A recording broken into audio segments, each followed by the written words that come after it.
आखिरी चरण के लिए प्रचार का आखिरी दौर चल रहा है। कल प्रचार का शोर थम जाएगा, लेकिन उससे पहले बीजेपी ने यूपी की 13 सीटों पर पूरी ताकत लगा दी है। बीजेपी के तमाम बड़े बड़े नेता जुटे हुए हैं प्रचार में। खुद सीएम योगी आदित्यनाथ एक दिन में 4-4 रैलियां कर रहे हैं, रोड शो कर रहे हैं। देखिए सीएम योगी ने प्रचार के दौरान विपक्ष पर कैसे ताबड़तोड़ प्रहार किए। जोरदार तालियों से स्वागत महाराज जी का। योगी आदित्यनाथ रविंद्र कुशवाहा, योगी आदित्यनाथ रविंद्र कुशवाहा। लोकसभा चुनाव का आखिरी रण, जिसे जीतने के लिए बीजेपी ने पूरी ताकत झोंक रखी है। ताबड़तोड़ जनसभाओं के जरिए विपक्ष पर प्रहार किया जा रहा है और जनता को बताया जा रहा है कि आखिर तीसरी बार मोदी सरकार क्यों जरूरी है। मोदी जी हैं आतंकवाद समाप्त, मोदी हैं विकास है, मोदी हैं विरासत है, मोदी जी हैं गरीबों का कल्याण है। लेकिन बहनों और भाइयों, ये सब हुआ है आपके एक वोट के कारण। वोट सही जगह गया, आतंकवाद समाप्त, नक्सलवाद समाप्त। वोट अगर गलत जगह जाता था तो आतंकी विस्फोट होते थे, सुरक्षा को खतरा होता था। और इसीलिए देश आपका, चुनाव भी आपका, वोट भी आपका, और भविष्य भी आपका, और फैसला भी आपका। मिशन 80 का लक्ष्य हासिल करने में जुटे सीएम योगी आदित्यनाथ ने कुशीनगर, देवरिया, गोरखपुर में जनसभाएं की। कुशीनगर में सीएम योगी ने कहा कि 400 पार नारे से एसपी के नेताओं को चक्कर आने लगता है। पूरे देश के अंदर नारा गूंज रहा है और वो नारा है कि फिर एक बार और अब की बार 400 पार का जब नारा लगता है तो समाजवादी पार्टी को चक्कर आने लगता है, क्योंकि समाजवादी पार्टी 400 सीटों पर तो कभी चुनाव लड़ ही नहीं सकती है। वह तो कुल 60 सीटों पे चुनाव लड़ रही है और 60 में भी 5 सीट ऐसी हैं जो एक ही परिवार, एक ही खानदान, सिपाही खानदान की है। सीएम योगी यही नहीं रुके। कुशीनगर के बाद सीएम योगी सलेमपुर सीट पर प्रचार के लिए पहुंचे। सरकार की उपलब्धियां गिनाई और विपक्ष को आड़े हाथ लिया। उन्होंने कहा कि आज कोई दंगा नहीं कर सकता, आज कोई बेटियों के साथ छेड़छाड़ नहीं कर सकता, और अगर कोई ऐसा करता है तो वो जेल नहीं जहन्नुम जाएगा। ये माफियाओं के सरपरस्त हैं, अपराधियों को गले का हार बनाते हैं। कोई भी माफिया हो, खनन माफिया, भू माफिया, पशु माफिया, ये सभी माफिया समाजवादी पार्टी से जुड़े हुए हैं। और बहनों और भाइयों, इनके समय में दंगे होते थे। याद करिए इसी भाटपार में कैसे दंगा करके निर्दोष हिंदुओं को बंद कर दिया था। हिंदुओं की झोपड़ियां जलाई गई थी।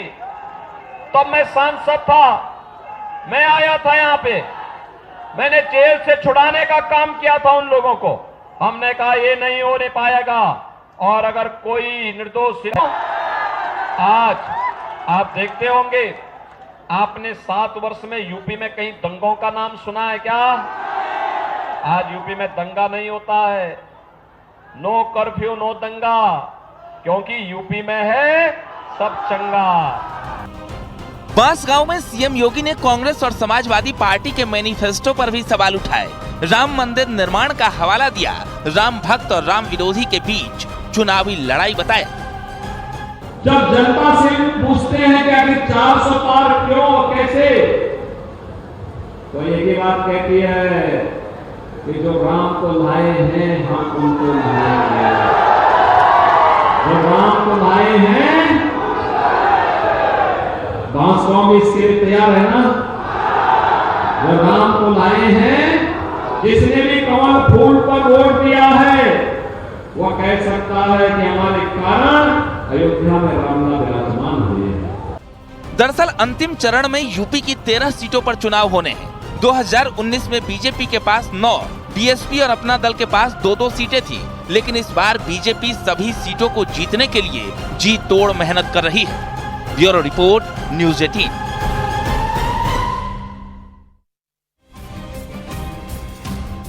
तो आखिरी चरण में पूर्वांचल की 17 सीटों पर चुनाव होने हैं, जिसमें 13 सीट यूपी की हैं और इन्हीं 13 सीटों को जीतने के लिए एक ओर सीएम योगी तो दूसरी ओर केंद्रीय गृह मंत्री अमित शाह ने मोर्चा संभाल रखा है।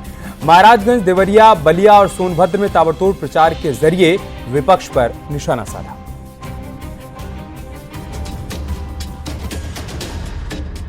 जय श्री राम, जय जय श्री राम। पाक ऑक्यूपाई कश्मीर हमारा है या नहीं है? जोर से बोलो, है या नहीं है?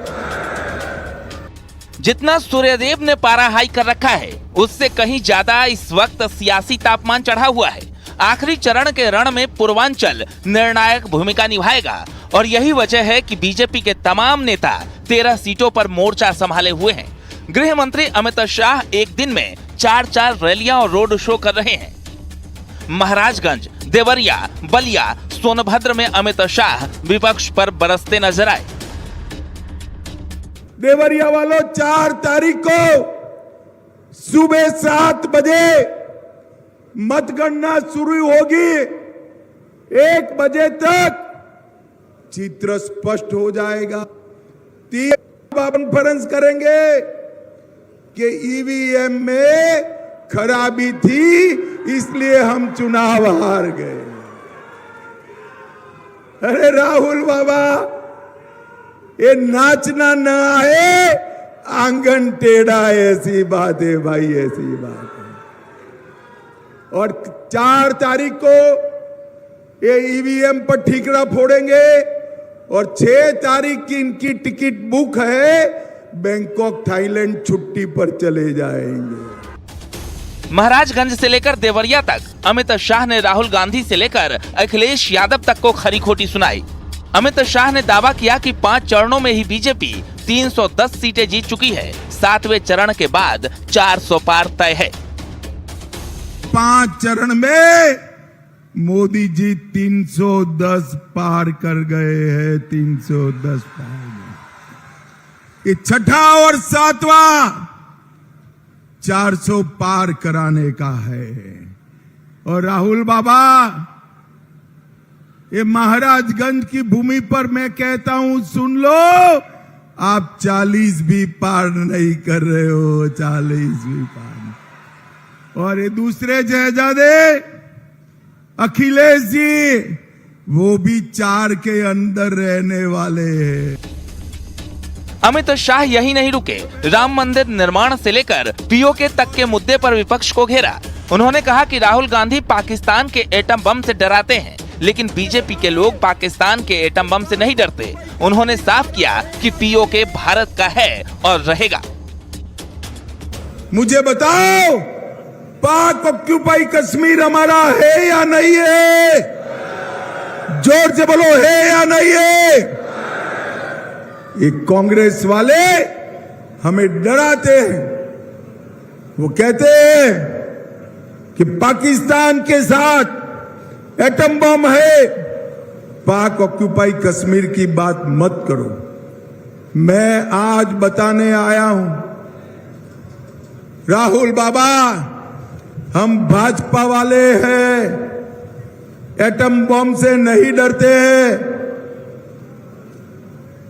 पाक ऑक्यूपाई कश्मीर भारत का है, रहेगा और हम इसको लेकर रहेंगे, लेकर। पूर्वांचल के रण में इस बार लड़ाई बेहद दिलचस्प है, लेकिन बीजेपी 80 सीटों के लक्ष्य के साथ यूपी फतेह की तैयारी में जुटी है। ऐसे में पूर्वांचल की इन 13 सीटों को जीतना बीजेपी के लिए जरूरी है। यही वजह है कि भीषण गर्मी के बीच भी बीजेपी के बड़े बड़े नेता सियासी मैदान में पसीना बहा रहे हैं। Bureau report, news 18। बीजेपी के 400 पार के नारे को लेकर सीएम योगी ने कहा कि जनता की आवाज बन चुकी है। 4 जून को 400 से अधिक सीटों के साथ तीसरी बार मोदी सरकार बनेगी। और साथ ही उन्होंने संविधान को लेकर कांग्रेस और एसपी पर निशाना साधा और कहा कि जनता कह रही है कि राम भक्त ही राज करेगा, दिल्ली के सिंहासन पर वो राम भक्त मोदी है।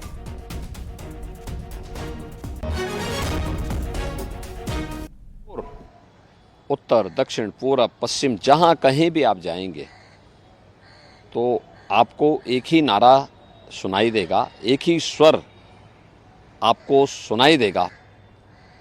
आम जनमानस के मन में एक ही संकल्प दिखाई देगा और वह है कि फिर एक बार मोदी सरकार, अब की बार 400 पार। विरासत भी और विकास भी, सुरक्षा भी और सम्मान भी, और सरकार की संवेदना गरीब कल्याणकारी योजनाओं के माध्यम से देखी जा सकती है। तो स्वाभाविक रूप से ये आवाज़ जनता की ओर से निकली और जनता ने ही इसको एक मंत्र बना करके आज आत्मसात किया है। और इसलिए हम कह सकते हैं कि 4 जून को जब परिणाम आएगा, भारतीय जनता पार्टी एनडीए 400 पार के लक्ष्य को। इस संविधान का सबसे ज़्यादा माखौल कांग्रेस पार्टी ने और उसके इंडी गठबंधन से जुड़े हुए लोगों ने उड़ाया है और आज भी उड़ा रहे हैं। बीजेपी की एक घोषणा है कि देश बाबा साहब भीमराव अंबेडकर के द्वारा बनाए गए संविधान से चलेगा। यह देश पर्सनल कानून से नहीं चलेगा और सरिया कानून से भी नहीं चलेगा। कांग्रेस और समाजवादी पार्टी अपनी हार को सुनिश्चित जान करके गुमराह करने का प्रयास कर रहे हैं। इनकी और जनता की ओर से आवाज आ रही है अब तो कि जो राम को लाए हैं हम उनको लाएंगे और राम भक्त ही राज करेगा दिल्ली के सिंहासन पर। तो स्वाभाविक रूप से परम राम भक्त मोदी जी हैं, परम राष्ट्र भक्त मोदी जी हैं। तो मोदी जी के नेतृत्व में एनडीए और भारतीय जनता पार्टी प्रचंड बहुमत की सरकार बनाएगी और उधर हम लोग जा चुके हैं।